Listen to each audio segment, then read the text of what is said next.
రవి ప్రకాష్ సిలికానాంధ్ర ఆసుపత్రి Kuchipudi super speciality వైద్య సేవలు పూర్తిగా ఉచితం. ఎన్డీఏ కూటమికి సంబంధించి మేనిఫెస్టో కూడా రిలీజ్ అయిపోయింది. అయితే ఈ మేనిఫెస్టోకి సంబంధించి కొన్ని మార్పులు కూడా చేయాలనే వాదన మాజీ మంత్రి జోగయ్య అంటున్నారు. అయితే ఈ కాపులకు సంబంధించి ఏదైతే ఉందో కాపు, ఒంటరి, తెలగ ఈ కేటగిరీలకు సంబంధించి రిజర్వేషన్ విషయంలో ఎప్పటికప్పుడు అన్యాయం జరుగుతుంది. కనీసం 5% రిజర్వేషన్ లేకుండా ఇటు వైసీపీ కానీ ఇటు ఎన్డీఏ కూటమి కానీ ఎవరు కూడా తమ మేనిఫెస్టోలో చేర్చకపోవడం చాలా దురదృష్టకరం అంటున్నారు మాజీ హోంమంత్రి జోగయ్య. ప్రస్తుతం జోగయ్య గారు ఉన్నారు. సార్ నమస్తే. మీరు ఎప్పుడు ఎన్నో ఏళ్ళ నుంచి కాపుల రిజర్వేషన్ కోసం పోరాడుతున్నారు. అయినా కానీ మీకు సంబంధించి ఎన్డీఏ కూటమిలో మేనిఫెస్టోలో ఈ ప్రతిపాదన లేదు, వైసీపీకి సంబంధించిన దాంట్లో కూడా కాపులకు రిజర్వేషన్ అనే ప్రస్తావన లేదు. ఏ విధంగా చూడాలంటారు? కాపులు అంటే కాపులు, తెల్లగా, బలిజ, ఒంటరి కులాలు. ఈ కులస్తులకి రిజర్వేషన్స్ కావాలనేటువంటి డిమాండ్ అండి, లేకపోతే పోరాటం అండి, ఈనాడు మాత్రం కాదు. బ్రిటిష్ గవర్నమెంట్ ఉన్నప్పటి నుంచి కూడా ఈ పోరాటం సాగుతూనే ఉంది. అనేక మంది ముఖ్యమంత్రులుగా ఉన్న రోజుల్లో రిజర్వేషన్స్ కల్పించారు ఈ కులాలకి. కొంతమంది ముఖ్యమంత్రులు అయితే ఉన్న రిజర్వేషన్స్ కూడా తొలగించారు. ఈ మధ్యకాలంలో చూస్తే రాజశేఖర రెడ్డి గారు ముఖ్యమంత్రిగా ఉన్న రోజుల్లో, అంతకుముందు విజయభాస్కర్ రెడ్డి గారు ముఖ్యమంత్రిగా ఉన్న రోజుల్లో ఇచ్చిన రిజర్వేషన్స్, అంటే కాపులకు ఇచ్చిన రిజర్వేషన్స్ అది తొలగించడం జరిగింది. తర్వాత ఈ రిజర్వేషన్ సౌకర్యం కల్పించాలని ముద్రగడ పద్మనాభం గారు దీర్ఘకాలం పోరాటం చేయటం, ఆందోళన సాగించడం. ఒకసారి తునిలో లక్షలాది మంది కాపు సోదరులంతా కూడా సమావేశమై ఈ రిజర్వేషన్స్ కావాలనేటువంటి నినాదం ఇవ్వటం ఈ అందరికీ కూడా తెలిసిన విషయమే.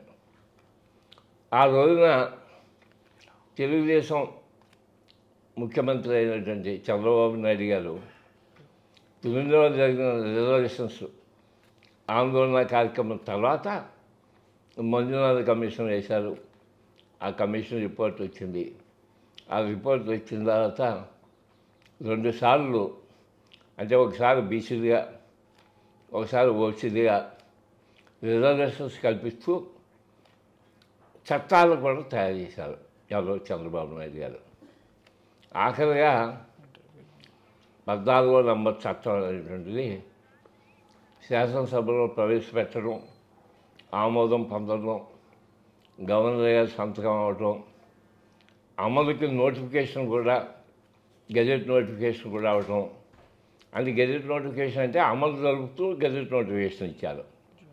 ఇవన్నీ కూడా గతంలో జరిగినటువంటి సందర్భాలు. తర్వాత వైఎస్ఆర్సీపీ ప్రభుత్వం వచ్చింది.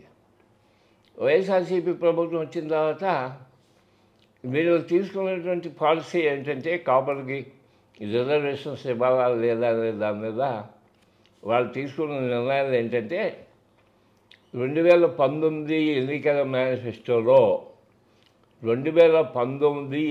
మేనిఫెస్టోలో వైఎస్ఆర్సీపీ ఏం పెట్టిందంటే, బీసీలకి ఎటువంటి నష్టం కలగకపోతే కాపులకి రిజర్వేషన్ సౌకర్యం కల్పించడానికి మాకు ఎటువంటి అభ్యంతరం లేదు అని వాళ్ళు మేనిఫెస్టోలో ఉదహరించారు. ఉదహరించి కూడా ఎన్నికలు అయిన తర్వాత, ప్రభుత్వం ఏర్పాటు చేసిన తర్వాత దాన్ని పట్టించుకోవడం మానేసి, అంటే 14వ నంబర్ చట్టం ప్రకారం అది బీసీ కోటాలో కాదు కాపులకి రిజర్వేషన్స్ కల్పించడం అనేటువంటిది, అది అగ్రవర్ణాల కోటాలో. అగ్రవర్ణాలకి 10% ఈడబ్ల్యూఎస్ కోటాలో రిజర్వేషన్స్ కల్పిస్తూ కేంద్ర ప్రభుత్వం అమెండ్మెంట్ ఒకటి తీసుకొచ్చింది. ఆ అమెండ్మెంట్ ప్రకారంగా 14వ నంబర్ చట్టాన్ని ఆనాటి తెలుగుదేశం ప్రభుత్వం కల్పించడం జరిగింది. కాబట్టి ఆ 10%లో 5% కాపులకి రిజర్వేషన్స్ కల్పిస్తూ ఆ చట్టాన్ని తయారు చేశారు. ఆ 5% రిజర్వేషన్స్ కల్పించడానికి వైఎస్ఆర్సీపీ ప్రభుత్వం అంటే జగన్మోహన్ రెడ్డి గారు ఎందుకో కానీ దాన్ని వ్యతిరేకించారు.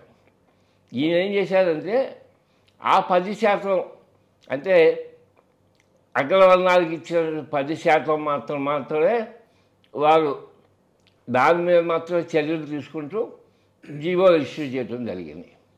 అంటే కాపులకి 5% ఇవ్వడానికి వారు నిరాకరించారు. దాని మీద మేము ఆందోళన చేయడం జరిగింది. పర్టికులర్గా కాపు సంక్షేమ సేన దీనిపై అనేక ఆందోళన చేయడం, మాకు 5% రిజర్వేషన్స్ కల్పించాలని చెప్పేసి ప్రభుత్వం మీద ఒత్తిడి తీసుకురావడానికి ప్రయత్నం చేయడం, 1 కోటి పోస్ట్ కార్డుల ఉద్యమం అనేటువంటిది కూడా తలపెట్టి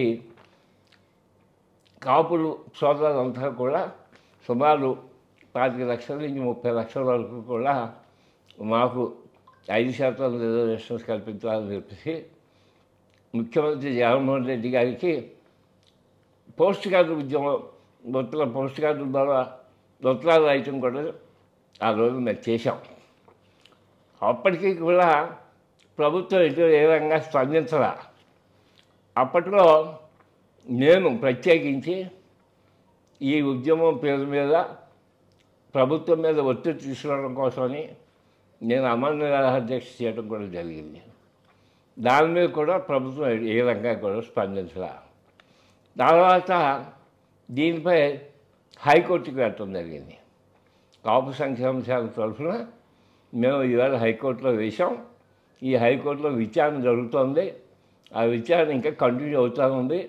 అది దానిపై కూడా ప్రభుత్వం కౌంటర్ వేస్తూ వీళ్ళకి ఇవ్వటానికి వీలు లేదనేటువంటిది ఆ కౌంటర్లో ప్రస్తావన చేయటం జరిగింది. అంటే హైకోర్టులో మా పోరాటం మీద కూడా జగన్మోహన్ రెడ్డి గారు కాపులకి రిజర్వేషన్స్ ఇవ్వడానికి తమ వ్యతిరేకతలే తెలియపరిచారు, కానీ ఆమోదాన్ని మాత్రం తెలియపరచరా. ఈ సందర్భంలో ఇప్పుడు ఎలక్షన్స్ వచ్చినాయి, 2024 సంవత్సరం ఎలక్షన్స్.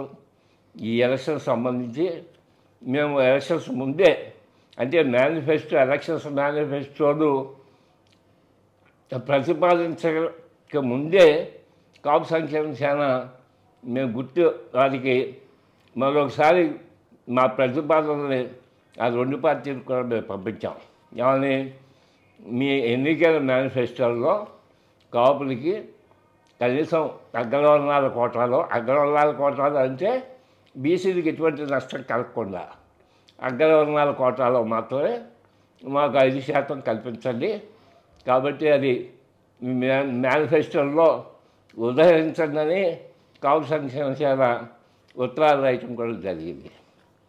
ఈ మధ్యన నిన్న మొన్నటిలో వైఎస్ఆర్సీపీ మేనిఫెస్టో రిలీజ్ చేశారు. తెలుగుదేశం జనసేన బీజేపీ కూటమి యొక్క ఉమ్మడి మేనిఫెస్టో కూడా రిలీజ్ చేశారు.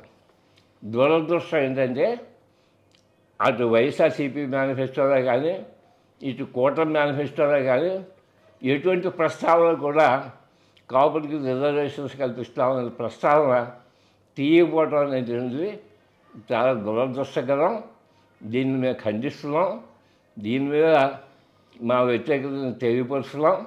ఎందుకు కనీసం ఇస్తామనేటువంటి మాట మేనిఫెస్టోలో ఉదహరించడానికి ఎందుకు వాళ్ళు ఇబ్బంది పడుతున్నారో, ఎందుకు వెనక్కి వెళ్తున్నారో, ఎందుకు కాపుల్ని చెమ్మ చూపు చూస్తున్నారో మాకు అర్థం కాని పరిస్థితి.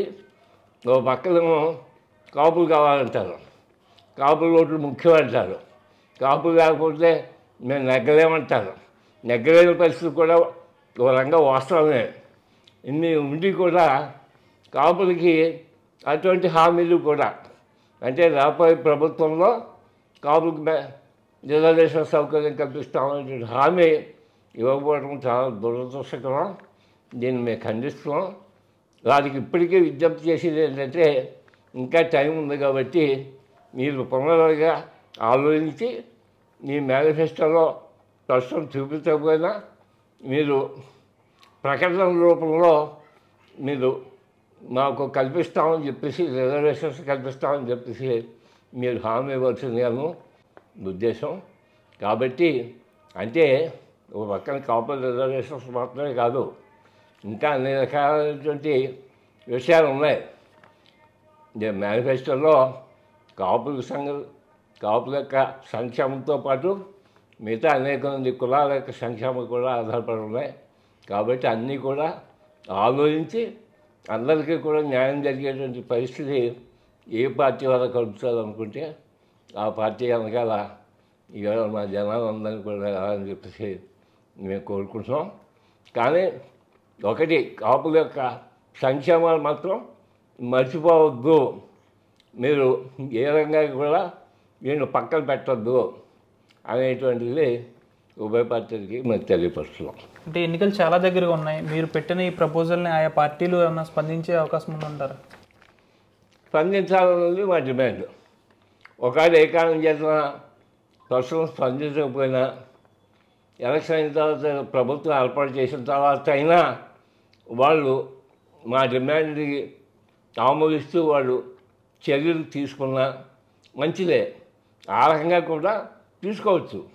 అయితే ఇది ఇచ్చే హామీలను బట్టి కాపులు రెస్పాండ్ అవ్వడానికి అవకాశం ఉంది. కాబట్టి ఈ అవకాశాన్ని మీరు ఉపయోగించుకోండి, ఆ రకంగా కాపుల సహకారానికి మీరు పొందండి అనేటువంటి సలహా ఈ రకంగా ఈ ప్రకటన రూపంగా ఇవ్వడం జరుగుతుంది. అంటే చంద్రబాబుతో పవన్ కళ్యాణ్ కలుస్తున్నారు కాబట్టి కాపుల ఓట్లన్నీ కూడా టీడీపీకి ఎన్డీఏ కూటమికి వెళ్తాయన్న ఒక ఉద్దేశంతోనే కాపులకు సంబంధించి రిజర్వేషన్ అంశం ఈ మేనిఫెస్టోలో పెట్టలేదనుకోవచ్చా?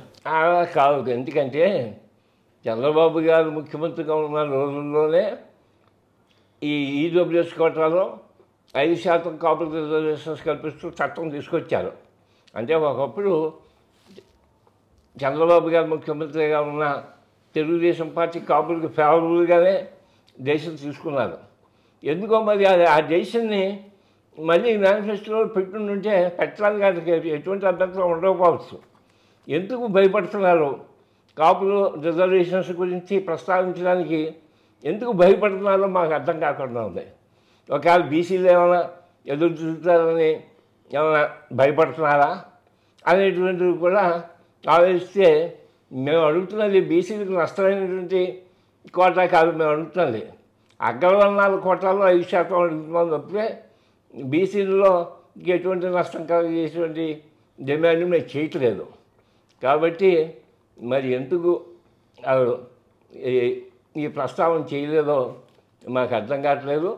కాబట్టి ముఖ్యంగా కూటమిని ఒకప్పుడు మీరు తీసుకున్న డెసిషన్నే దాన్ని మళ్ళీ క్యారీ అవుట్ చేయటం బాగుంటుంది, అది మీకు ఉపకారంగా ఉంటుంది.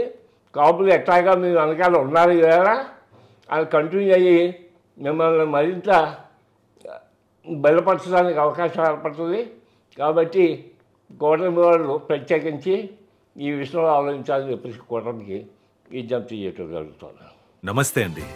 ఇది వ్యాపారం గురించి కాదు, ఓటు గురించి. ఎన్నికల్లో ఓటు వేయడం మన హక్కు మాత్రమే కాదు, కర్తవ్యం. ఎంతో మంది మహా నేతలు శ్రమించి ప్రాణత్యాగం చేసి ఈ అవకాశాన్ని మనకిప్పించారు. అందరూ ఓటు వేద్దాం, ఎందుకంటే ఓటు హక్కు ఊరికే రాదు. నా ఓటు ఎవరికో తెలుసా? అది సీక్రెట్ అండి.